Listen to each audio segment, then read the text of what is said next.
नमस्कार दोस्तों, royal maths education classes में आप सभी विद्यार्थियों का हार्दिक स्वागत है। मैं राजीव कुमार इटावा स्टूडियो से आपका स्वागत करता हूं।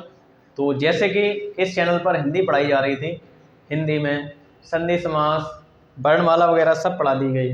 अगर जिस मेरे मित्र ने इनके वीडियो नहीं देखे हैं तो इस वीडियो के डिस्क्रिप्शन बॉक्स में उनका लिंक मिल जाएगा, आप लोग वहाँ से उन्हें वॉच कर सकते हैं। तो आज बहुत मज़ा आने वाला है क्योंकि आज का जो टॉपिक है वह उपसर्ग और प्रत्यय पर है। यानी सबसे पहले मैं उपसर्ग को पढ़ाऊंगा। उपसर्ग जब खत्म हो जाएगा उसके बाद इसी चैनल पर हम प्रत्यय को शुरू करूंगा। तो जैसे कि हमने पहले बताया है कि शब्द रचना के आधार यानी शब्द रचना जो की जाती है वह 4 प्रकार से की जाती है। कौन कौन से? शब्द की रचना जब करते हैं तो 4 प्रकार से करते हैं। नंबर 1 संधि। संधि से सबकी शब्द की रचना हो सकती है। नंबर 2 समास। नंबर 3 उपसर्ग। और नंबर 4 है प्रत्यय। तो संधि इस चैनल पर पढ़ा दी गई है, समास भी खत्म हो चुका है, पढ़ा दिया गया है। आज देखते हैं उपसर्ग और इसके बाद हम देखेंगे प्रत्यय। उपसर्ग और प्रत्यय हम अब पढ़ेंगे।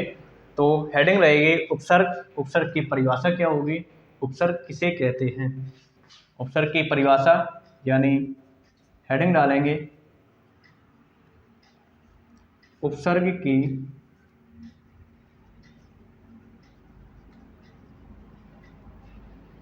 परिभाषा। हेडिंग रहेगी उपसर्ग की परिभाषा। पहले सब उपसर्ग को समझते हैं।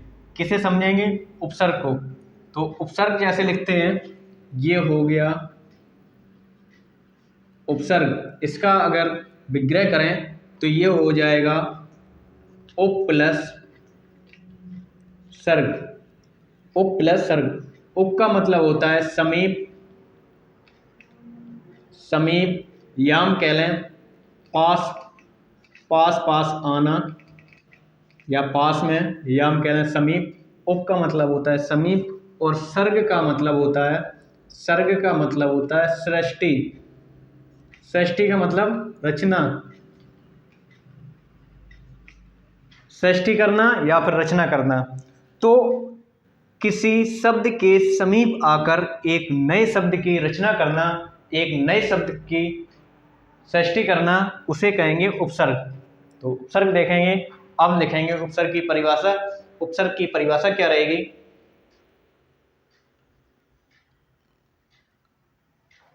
किसी शब्द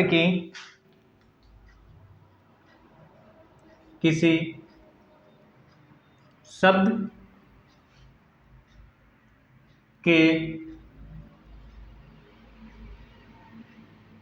पहले जुड़कर नया शब्द बनाना, नया शब्द या नए शब्द की रचना करना, नए शब्द की रचना करना उपसर्ग कहलाता है। किसी शब्द के पहले जुड़कर या किसी शब्द से पहले जुड़कर, ऐसे लिख सकते हैं, किसी शब्द से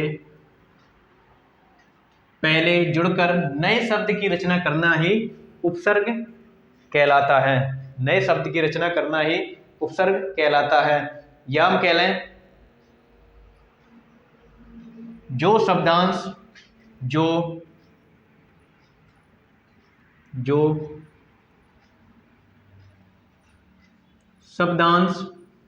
शब्द के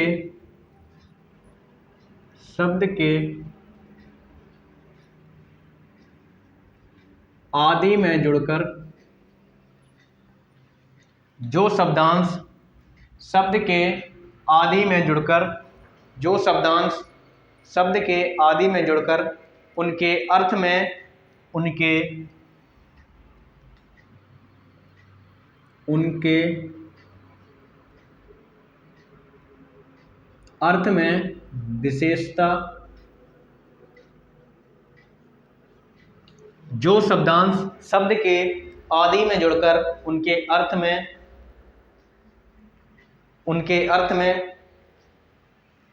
अर्थ में कुछ विशेषता लाए, कुछ विशेषता लाए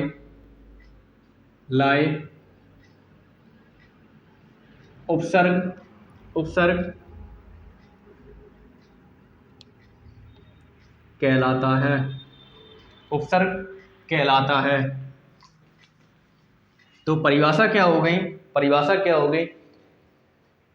जो शब्दांश शब्दों के आदि में जुड़कर या शब्द के आदि में जुड़कर उनके अर्थ में कुछ विशेषता लाए, उन्हें हम उपसर्ग कहते हैं। या हम कह लें किसी शब्द से पहले जुड़कर नए शब्द की रचना करना ही उपसर्ग कहलाता है। जैसे आपको सिंपल लगे वैसे आप समझ सकते हो, मैंने अपने हिसाब से समझा दिया है। उप का मतलब होता है समीप और सर्ग का मतलब होता है सृष्टि या रचना करना।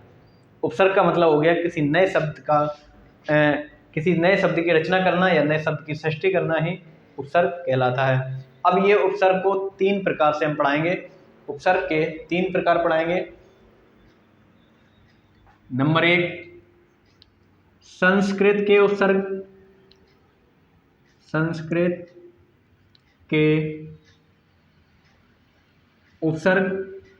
नंबर 2 हिंदी के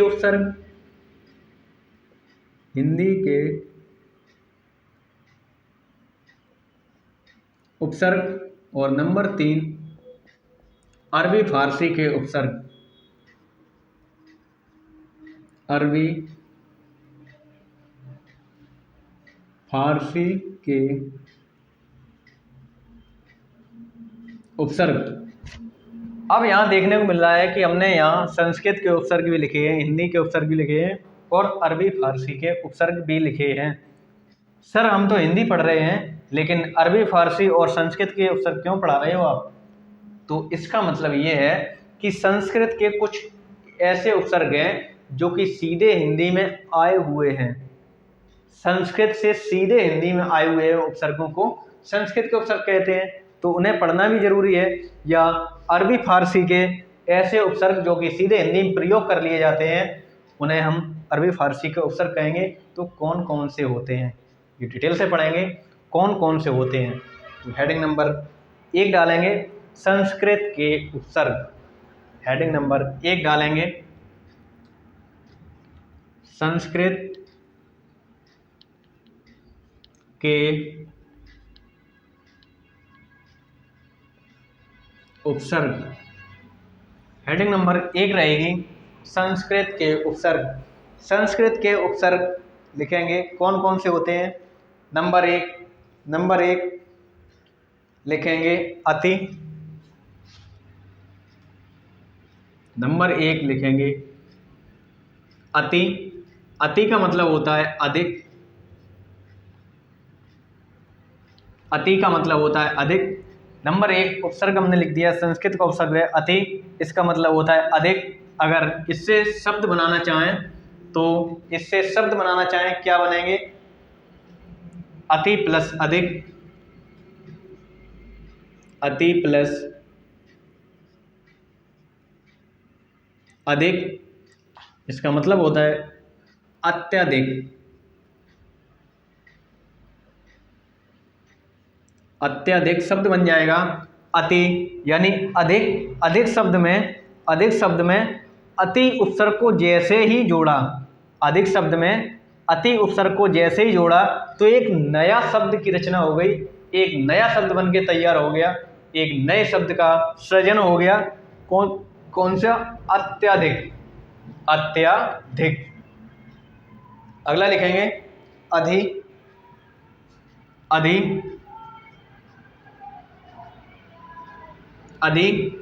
अधि का मतलब होता है श्रेष्ठ, या हम कह लें ऊपर, या कह लें श्रेष्ठ। ऊपर या श्रेष्ठ, जो अधि उपसर्ग है इसका मतलब होता है ऊपर, यानी सबसे ऊपर, या फिर कह रहे हैं सबसे श्रेष्ठ। तो इससे एक दो शब्द बनाएंगे, जैसे जैसे अधि उपसर्ग में, अधि उपसर्ग में कार, कार शब्द जोड़ दिया जाए। अधि उपसर्ग में कार शब्द जोड़ दिया जाए तो एक नए शब्द की रचना होगी। वो नया शब्द कौन सा होगा? अधिकार। एक नया शब्द बनेगा, कौन सा बनेगा? अधिकार। अगला देखेंगे अनु उपसर्ग। अनु उपसर्ग इसका मतलब होता है, इसका मतलब होता है पीछे, पीछे याम कह लें समान, पीछे याम कह लें समान। इससे कोई नया शब्द बनाएंगे, इससे कोई नया शब्द बनाएंगे। अनु जो उपसर्ग है उसमें चर प्रत्यय लगा दें। अनु उपसर्ग में चर प्रत्यय लगा दिया जाए, या हम कह लें चर शब्द में अनु उपसर्ग लगा दिया जाए तो एक नए शब्द की रचना होगी। वह नया शब्द क्या बनेगा? वह नया शब्द बनेगा अनुचर। अनुचर। या हम कह लें ग्रह शब्द लिख दें, ग्रह, ग्रह में अनु लगा दिया जाए, अनु उपसर्ग लगा दिया जाए तो अनुग्रह हो जाएगा। अगला लिखेंगे 4 नंबर पर अप। अप का मतलब होता है बुरा, अप का मतलब होता है बुरा, या हम कह लें हीन, बुरा, या हम कह लें हीन, बुरा, या हम कह लें हीन। इससे एक दो शब्द बनाएंगे, जैसे जैसे अप उपसर्ग हो गया और यस, यस शब्द में अप उपसर्ग हो गया तो इससे एक नया शब्द बनेगा up, up yes, up yes. Number 5 लिखेंगे अभी। नंबर 5 होगा अभी। अभी उपसर्ग, अभी का मतलब होता है, अभी का मतलब होता है सामने, सामने, या हम कह लें चारों तरफ। अभी का मतलब होता है सामने, या हम कह लें चारों तरफ। इससे शब्द बनाएंगे, इससे शब्द बनाएंगे अभी उपसर्ग प्लस यान, यान, तो इससे नया शब्द बनेगा अभियान, अभियान। या हम कह लें अभी उपसर्ग से नेता में जोड़ दिया जाए, अभी उपसर्ग जो है नेता में जोड़ दिया जाए तो हो जाएगा अभिनेता, अभिनेता। नंबर 6 लिखेंगे आओ।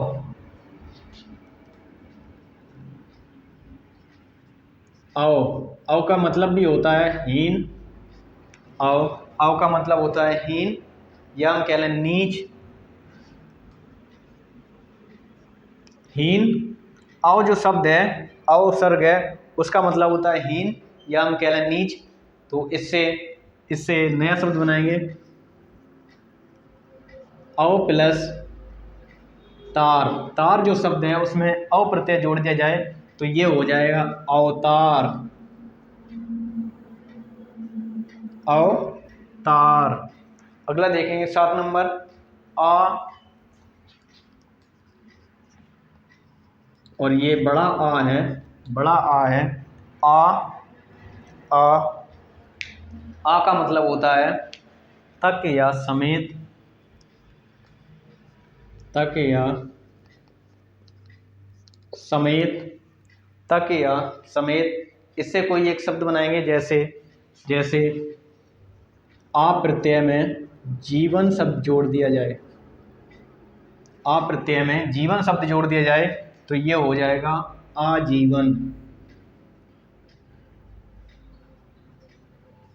ये हो जाएगा आजीवन, आजीवन। नंबर 8 लिखेंगे उत, उत, उत जो प्रत्यय है नंबर 8 पर आएगा। उत, उत का मतलब होता है ऊंचा या श्रेष्ठ, ऊंचा या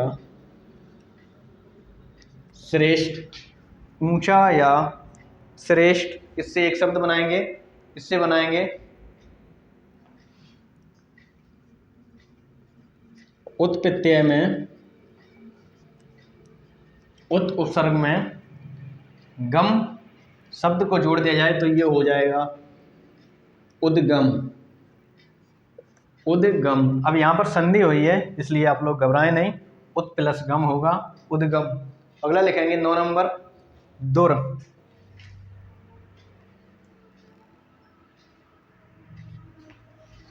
9 नंबर लिखेंगे दुर प्रत्यय, दुर। दुर का मतलब होता है, दुर का मतलब होता है बुरा या कठिन, बुरा भी मतलब होता है और कठिन भी मतलब होता है। दुर का मतलब होता है बुरा या हम कह लें कठिन। इससे एक शब्द बनाएंगे, इससे एक शब्द बनाएंगे जैसे, जैसे दुर प्रत्यय में, दुर प्रत्यय में जन शब्द जोड़ दिया जाए तो ये हो जाएगा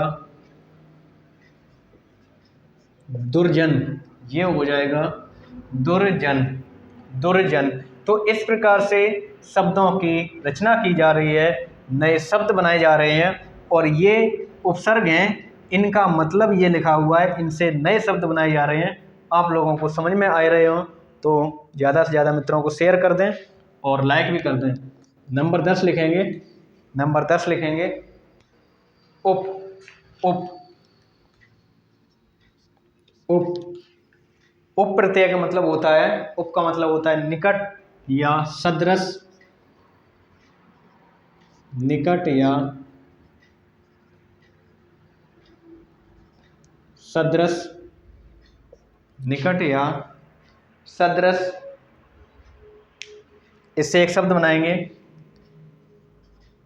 उप प्रत्यय में देश शब्द जोड़ दिया जाए तो ये हो जाएगा उपदेश, ये हो जाएगा उपदेश। आप लोग नोट कर लें या स्क्रीनशॉट ले लें।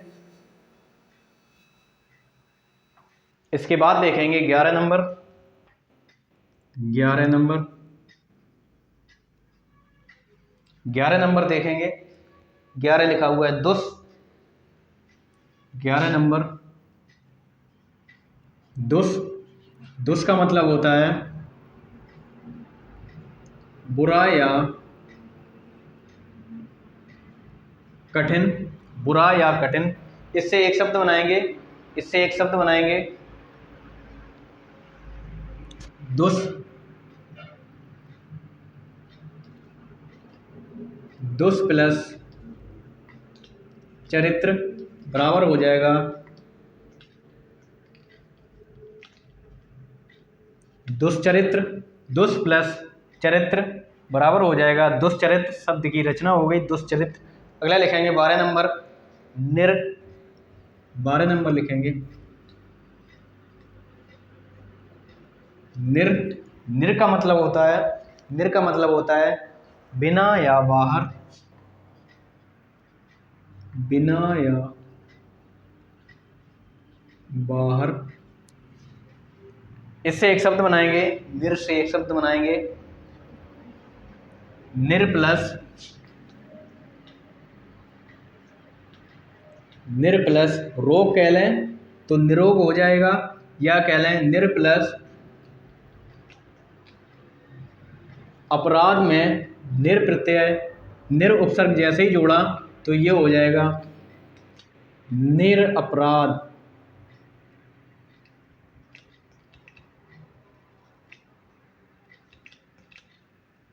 निरपराध, निर अपराध, निर अपराध।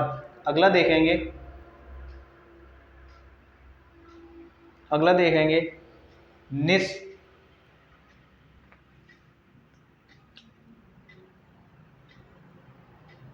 ऐसे लिखेंगे निरपराध,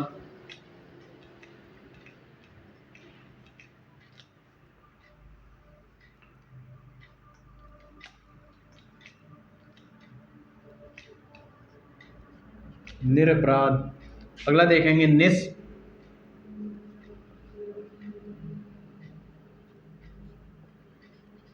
निस प्रत्यय का मतलब होता है, निस का मतलब होगा रहित या पूरा।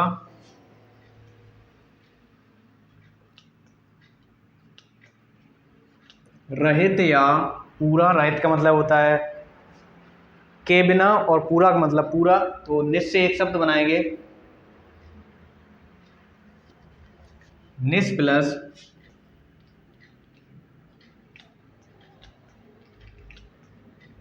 सार, तो इसका मतलब हो जाएगा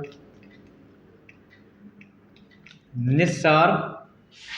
अगला देखेंगे, अगला देखेंगे, अगला 14 नंबर देखेंगे नी।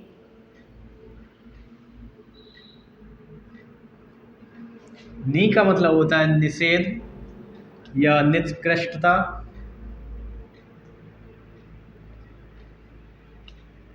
या नकारात्मक के लिए नी आता है, इससे एक शब्द बनाएंगे, नी प्रत्यय है, नी उपसर्ग है, उसमें पात शब्द जोड़ दिया जाए तो ये हो जाएगा निपात। या कह लें निसंदेह, नी प्लस संदेह, निसंदेह। 15 नंबर लिखेंगे, 15 नंबर परा। परा का मतलब होता है उल्टा, उल्टा या पीछे, उल्टा या पीछे। परा, परा का मतलब होता है उल्टा या पीछे। परा उपसर्ग से जय प्रत्यय जोड़ दिया जाए तो जय का मतलब होता है विजय, और जैसे ही परा प्रत्यय, परा उपसर्ग जोड़ा तो इसका मतलब हो गया उल्टा, यानी पराजय, पराजय। अगला देखेंगे 16 नंबर, 16 नंबर देखेंगे परी। परी, परी का मतलब होता है चारों तरफ, चारों तरफ। परी, परी का मतलब होता है चारों तरफ।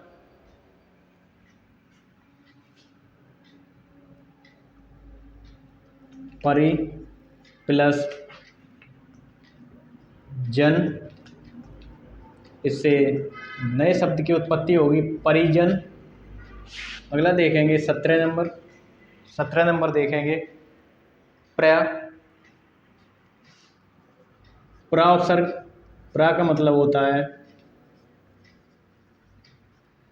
अधिक। प्रा उपसर्ग, प्रा का मतलब होता है अधिक या आगे।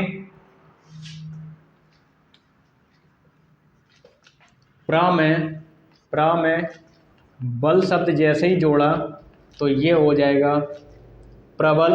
प्रबल का मतलब होता है ज़्यादा ताकतवर। अगला 18 नंबर प्रति। प्रति,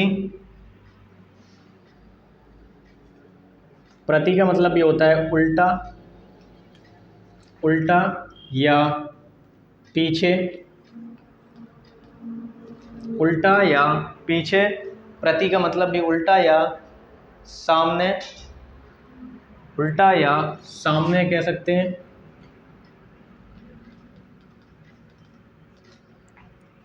प्रति में,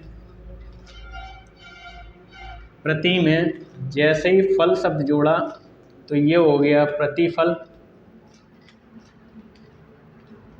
प्रतिफल। 19 नंबर लिखेंगे, 19 नंबर लिखेंगे बी। बी, बी, इसका मतलब होता है भिन्न, भिन्न या विशेष, भिन्न या विशेष। बी में जैसे ही देश शब्द जोड़ा तो ये हो गया विदेश। 20 नंबर देखेंगे, 20 नंबर देखेंगे सम। सम, सम का मतलब हो गया उत्तम या साथ में, उत्तम या साथ में। सम, सम से शब्द बनाएंगे, सम प्लस कार, इसका मतलब हो जाएगा संस्कार। अब यहाँ पर भी संधि लगी हुई है और ये शब्द हमने संधि में पढ़ाया है। अगला और लास्ट देखेंगे, अगला और लास्ट देखेंगे सु, सु, सु का मतलब होता है अच्छा, सु का मतलब अच्छा या बहुत बढ़िया कह लें। तो सु से शब्द बनाएंगे, सु प्लस गम, इसका मतलब हो जाएगा सुगम। सु प्लस गम, सुगम।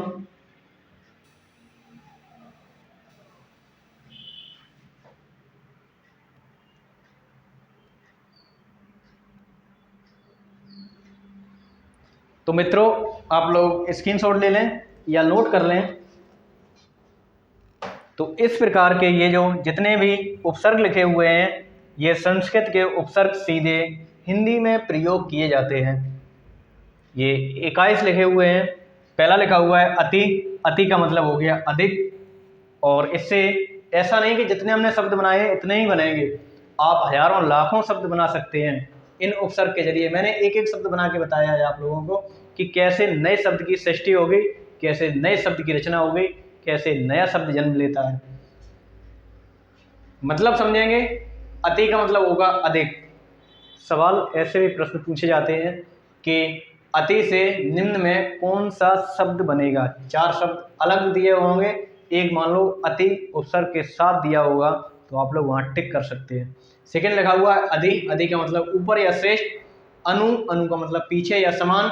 अप का मतलब बुरा या हीन। अभी, अभी का मतलब सामने या चारों तरफ। अव का मतलब हीन या नीच। आ का मतलब तक या समेत।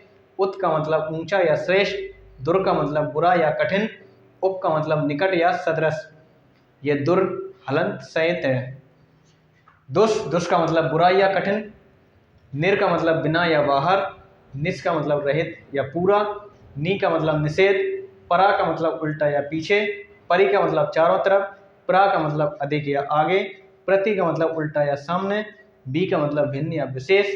सम का मतलब उत्तम या साथ। सु का मतलब अच्छा। तो जैसे मैंने अव्ययी भाव समास पढ़ाया था, समास में मैंने कहा था जितने भी उपसर्ग के शब्द होंगे वह सब कौन सा समास होगा, अव्ययी भाव समास होता है। तो इस प्रकार के जो 21 जो मैंने ये जो उपसर्ग लिखे हुए हैं इनसे जो भी शब्द बने हैं ये सब अव्ययी भाव समास के उदाहरण कहे जाएंगे। किसके उदाहरण कहे जाएंगे? अव्ययी भाव समास के उदाहरण कहे जाएंगे। आप लोगों को अगर ये अच्छे लगे हों, समझ में आए हों तो ज़्यादा से ज़्यादा मित्रों को शेयर कर दें और लाइक भी कर दें। और जिस भाई बहन ने अभी तक इस चैनल को सब्सक्राइब नहीं किया है तो मेरा उससे आग्रह है, निवेदन है कि इस चैनल को सब्सक्राइब कर ले, उसके बाद वीडियो देखने का आनंद प्राप्त करे। जिस भाई बहन ने अभी तक स्क्रीनशॉट नहीं लिया है उसे फिर स्क्रीनशॉट लेने का मैं समय दे रहा हूँ, आप लोग स्क्रीनशॉट ले सकते हो।